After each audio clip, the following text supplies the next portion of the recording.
Deep in the English countryside, aeronautical engineers are perfecting a new generation of aerial drone. With increased stability and manoeuvrability, and able to carry a much heavier payload, it represents a significant leap forward in drone technology.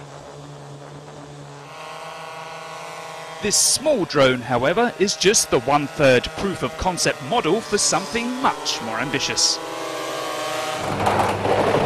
A full-sized quadcopter hoverbike that can be piloted by a person as well as flown by remote. It's the brainchild of engineer and helicopter pilot Chris Malloy, who first tested his concept with this bicopter design. Always been one to look at designs and see how I can make them better. And when I got my helicopter license, I realized that helicopter as a design has a lot of improvements that need to be made, and one of them is safety and reliability. I mean, they're very complex machines, and yeah, but my goal was to see where we could strip away the complexity and increase the safety, and that's basically where the Hoverbike came from. Engineers at Malloy Aeronautics are currently completing construction of the final prototype, with flight tests expected in a few months. The team first planned to launch the Hoverbike as an autonomous unmanned aerial vehicle before securing aviation certification for the manned model. Meanwhile, the smaller model has proved popular with drone enthusiasts around the world and is contributing revenue towards the design and production of the full-sized version. Marketing Director Grant Stapleton explains that the manned Hoverbike is designed to be flown like a helicopter, and as such will be subject to the same stringent testing before a human can take to the skies.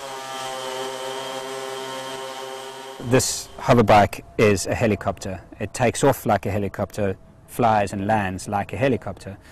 It's designed to fly to an altitude of over 9,000 feet and do so at over 100 knots.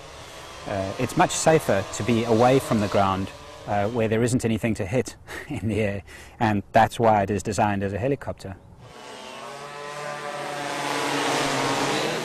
That issue of safety is one area where the team says the Hoverbike has a clear advantage over the helicopter. Rotor strike is a major issue in helicopters. This here eliminates rotor strike by protecting the propeller blades from the ground and other airborne obstacles. The helicopter is inherently complex. The Hoverbike is very simple, so from a complexity issue, the Hoverbike is safer. And it's built to be robust and flown in environments that are that a typical helicopter would have trouble in. While Malloy's vision of manned hoverbikes may be years away from reality, the advances in drone technology that the team is making means that ambition is nearly within his grasp.